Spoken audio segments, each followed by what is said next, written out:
हरे कृष्णा। आज की भगवत गीता क्लास में आप सबका हार्दिक स्वागत है। आज हम पढ़ेंगे भगवत गीता अध्याय 2 श्लोक संख्या 64। रागद्वेषवियुक्तैस्तु विषयानिन्द्रियैश्चरन् आत्मवश्यैर्विधेयात्मा प्रसादमधिगच्छति।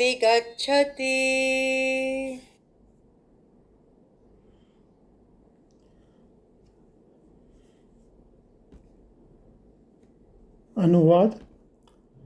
किंतु समय राग तथा द्वेष से मुक्त एवं अपनी इंद्रियों को संयम द्वारा वश में करने में समर्थ व्यक्ति भगवान की पूर्ण कृपा प्राप्त कर सकता है।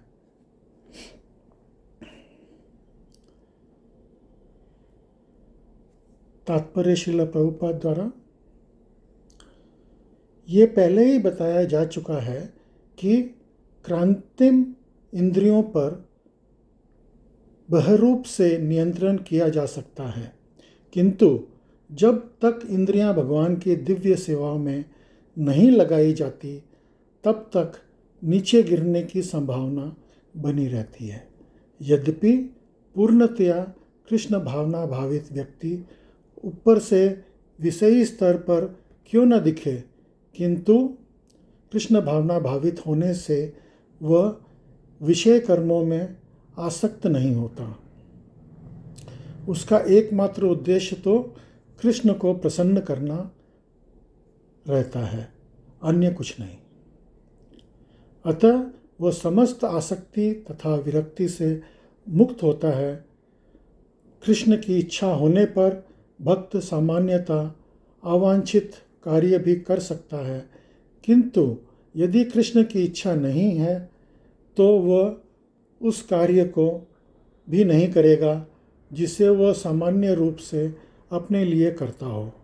अतः कर्म करना या ना करना उसके वश में रहता है, क्योंकि वह केवल कृष्ण के निर्देश के अनुसार ही कार्य करता है। यही चेतना भगवान की अहेतुकी कृपा है, जिसकी प्राप्ति भक्त को इंद्रियों में आसक्त होते हुए भी हो सकती है। तो यहाँ पे एक उदाहरण मैं आपको दूंगा। 3 व्यक्ति एक पिक्चर देखने के लिए सिनेमा हॉल में गए और एक व्यक्ति ऊपर बालकनी से उन तीनों को ऑब्जर्व कर रहा था। अब वो तीनों को देख रहा है। सामान्यतया उनको वो तीनों एक जैसे ही दिखाई दे रहे हैं। अभी एक एक व्यक्ति का हृदय की बात हम समझने की कोशिश करते हैं। एक व्यक्ति जो है वो एकदम उस सिनेमा में ओतप्रोत हो रखा है। अभी जैसे अमिताभ बच्चन की पिक्चर है, अमिताभ बच्चन घोड़े पे दौड़ रहा है तो वो भी घोड़े पे दौड़ रहा है, टकबक टकबक टकबक टकबक दौड़ रहा है। वो लड़ाई कर रहा है तो वो भी उसके अंदर लड़ाई में ढुशुम ढुशुम ढुशुम लगा हुआ है।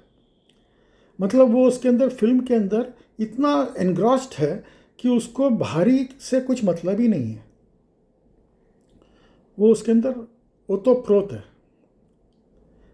दूसरा व्यक्ति की मानसिकता के बारे में सोचते हैं।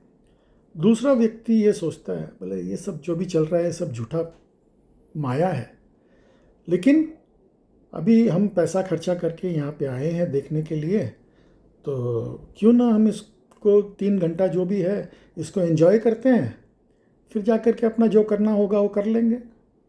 तो वो उसको उस भाव से एंजॉय करता है। और अब तीसरे व्यक्ति के बारे में सोचते हैं।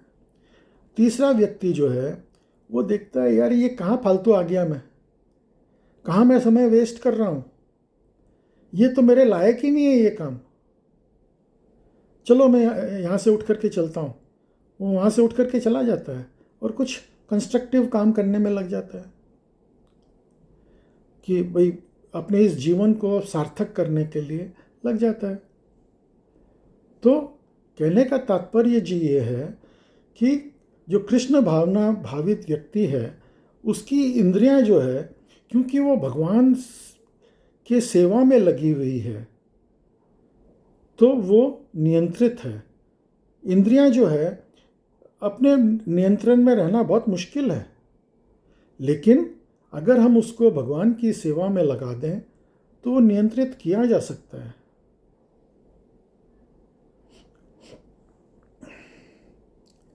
अगला श्लोक पढ़ेंगे। प्रसादे सर्वदुःखानां हानिरस्योपजायते प्रसन्नचेतसो ज्ञाशु बुद्धिः पर्यवतिष्ठते। अनुवाद। इस प्रकार कृष्ण भावनामृत में तुष्ट व्यक्ति के लिए संसार के तीनों ताप नष्ट हो जाते हैं और ऐसी तुष्टि चेतना होने पर उसकी बुद्धि शीघ्र ही स्थिर हो जाती है। तो यहाँ पे यही भगवान स्थित प्रज्ञ के लक्षण बताते हैं कि इस तरह की चेतना जिसकी है, बिना सोचे बिना तो हम कुछ रह नहीं सकते, हम कार्य किए बिना निश्चल तो हम रह नहीं सकते, लेकिन उसको अपनी इंद्रियों को कंट्रोल करने का जो तरीका है ये यहाँ पे भगवान स्पष्ट बताते हैं। अभी अपने शरीर के अंदर भी अगर हम देखें तो माइंड, हृदय और पेट ये एक ही लाइन के अंदर है। तो अगर हम प्रसाद खाएं और हृदय में भगवान को रखें और बुद्धि से भगवान के बारे में सोचें तो तीन इंद्रियां तो हमारे कंट्रोल में आ गई। जिह्वा भी उसी लाइन में है। जिह्वा भी अगर हम भगवान का गुणगान करने में लगाएं तो इंद्रियों को कंट्रोल करना मुश्किल नहीं है अगर हम भगवान के कंट्रोल में लगाते हैं। ऐसे तो कंट्रोल करना बहुत मुश्किल है, लेकिन अगर हम भगवान के कंट्रोल में लगा देते हैं, भगवान की सेवा में लगा देते हैं, तो उसको कंट्रोल किया जा सकता है। अभी जैसे आपने देखा होगा कि गाँव में लोग, औरतें जो है वो कुएं में पानी भरने के लिए जाती है। अब कुएं में से जो पानी भरती हैं तो जो घड़ा होता है, घड़ा मिट्टी का होता है और कुएं की जो पाल है वो पत्थर की होती है और जो रस्सी जिसके ऊपर वो धानी चलती है वो लकड़ी की होती है या लोहे की होती है। तो पानी खींचते हैं वो लोग उस पे से और घड़े को जो है वो पत्थर के ऊपर रख देते हैं। अभी घड़ा मिट्टी का बना हुआ है और वो पत्थर के ऊपर रखते हैं घड़े को, लेकिन आपने देखा होगा कि घड़ा वहाँ पे रखते रखते वो घड़े का निशान उस पत्थर पे बन जाता है, खड्डा हो जाता है वहाँ पे। पत्थर कितना सख्त होता है और घड़े की मिट्टी कितनी मुलायम होती है, फिर भी उस पत्थर के ऊपर निशान बन जाता है। क्यों? क्योंकि अभ्यास करके।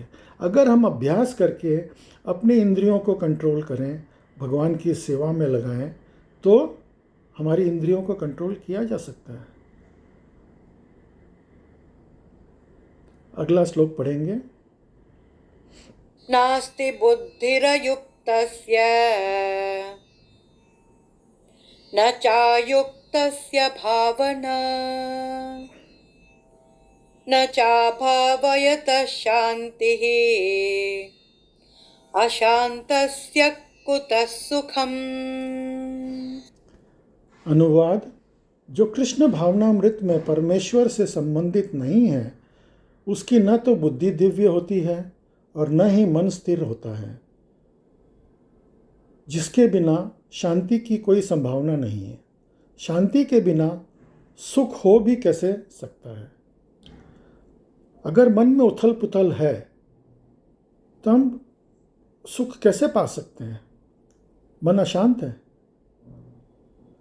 आपने भी महसूस किया होगा जब हम ध्यान लगाने की कोशिश करते हैं या मंदिर जाते हैं, जब अपने आप को हम भगवान के चरणों में ध्यान लगाते हैं तो हमारा मन शांत होता है और हमको बहुत अच्छा लगता है। लेकिन अगर हम विचलित रहते हैं, इधर भागे उधर भागे, भाग रहे हैं, दौड़ रहे हैं, तो उसमें मन शांत नहीं होता और उसके अंदर हमको अच्छा भी नहीं लगता, तो उसमें हमको सुख की अनुभूति नहीं होती। तात्पर्य पढ़ेंगे श्रील प्रभुपाद द्वारा। कृष्ण भावना भावित हुए बिना शांति की कोई संभावना नहीं होती। अतः 5वें अध्याय के 29वें श्लोक में इसकी पुष्टि की गई है कि जब मनुष्य ये समझ लेता है कि कृष्ण ही यज्ञ तथा तपस्या के उत्तम फलों के एकमात्र भोक्ता हैं और समस्त ब्रह्मांड के स्वामी हैं तथा वे समस्त जीवों के असली मित्र हैं, तभी उसको वास्तविक शांति मिल सकती है। हम सोचते हैं कि हम जो है भोक्ता हैं, हम मालिक हैं, हम कंट्रोलर हैं, लेकिन हम कंट्रोलर नहीं हैं। हम नियंत्रण नहीं करते हैं, भगवान मालिक है, भगवान नियंत्रण करते हैं। जिस दिन हम ये समझ लेंगे कि भाई हम नियंत्रण नहीं कर रहे हैं, भगवान नियंत्रण कर रहे हैं, उस दिन हमारे अंदर से जो कर्ता का भाव है कि भाई मैं करता हूँ, आप करता हो ही नहीं, आप तो सिर्फ निमित्त हो। भगवद गीता में भगवान अर्जुन को क्या बोलते हैं? निमित्त मात्र भव सव्यसाची। अर्जुन, तुम सिर्फ इस युद्ध के निमित्त बन जाओ, श्रेय तुमको मिल जाएगा, युद्ध तो मैं कर रहा हूँ। भगवान ने विराट रूप दिखाया अर्जुन को, उसमें उन्होंने दिखाया कि जितनी भी सेना है वो रथ समेत, घोड़े हाथी समेत उनके मुंह में जा रहे हैं और भगवान अपनी जबड़ों से उनको चबाए जा रहे हैं। बोले ये सब तो मर चुके हैं, तुम इनसे सिर्फ युद्ध करने का एक खाली दिखावा कर रहे हो, मैं इनको पहले ही मार चुका हूँ, तुम सिर्फ निमित्त बन जाओ, और क्योंकि तुम मेरे भक्त हो इसलिए मैं तुमको बोल रहा हूँ। तो हमको सिर्फ ये समझना है कि हम कर्ता नहीं हैं, कर्ता भगवान हैं। जिस दिन हम ये समझ जाएंगे उस दिन हमारे मन में शांति आ जाएगी। अतः किसी या कोई कृष्ण भावना भावित नहीं है तो उसके मन में कोई अंतिम लक्ष्य नहीं हो सकता। मन की चंचलता का एकमात्र कारण अंतिम लक्ष्य का अभाव है। अभी हमारा अंतिम लक्ष्य क्या होना चाहिए? भगवान के धाम में जाना और भगवान की सेवा में लग जाना, क्योंकि यही हमारा शाश्वत रूप है। जीवेरा स्वरूप होए कृष्णेरा नित्य दास, ये हमारा शाश्वत स्वरूप है। जब हम शाश्वत स्वरूप में पहुंच जाएंगे तो ही हमको शांति मिलेगी। जैसे अगर आप कहीं घूमने गए हो, 7 स्टार होटल में भी आप रुक जाओ, कितने दिन रह लोगे? 2 दिन, 4 दिन, 5 दिन, 1 महीना, फिर आपको घर की याद आने लगेगी। आपका घर चाहे कैसा ही हो, 7 स्टार होटल बहुत आरामदायक है, लेकिन आपको आराम कहाँ मिलता है? आपको किसकी याद आती है? अपने घर की याद आती है। तो जब हम भगवान के धाम, हम हमारे शाश्वत घर में, हमारे शाश्वत स्थान पे जब हम पहुंच जाएंगे तभी हमको शांति मिल सकती है। जब मनुष्य को ये पता चल जाता है कि कृष्ण ही भोक्ता है, स्वामी तथा उसके मित्र हैं, तो स्थिर चित्त होकर शांति का अनुभव किया जा सकता है। अतएव जो कृष्ण से संबंध न रखा कार्य में लगा रहता है वो निश्चय ही सदा दुख और अशांत रहेगा, भले ही वो जीवन में शांति तथा आध्यात्मिक उन्नति का कितना भी दिखावा क्यों न कर ले। कृष्ण भावनामृत स्वयं प्रकट होने वाली शक्तिमयी अवस्था है, शांतिमयी अवस्था है, जिसकी प्राप्ति कृष्ण से संबंध में हो सकती है। तो हमको शांति तभी मिल सकती है जब हम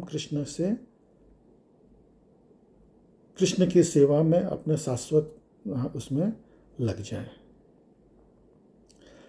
भले ही हम कितना भी पैसा कमा लें, हम सोचते हैं कि हम पैसे से हमको सुख मिल जाएगा, नहीं मिल सकता।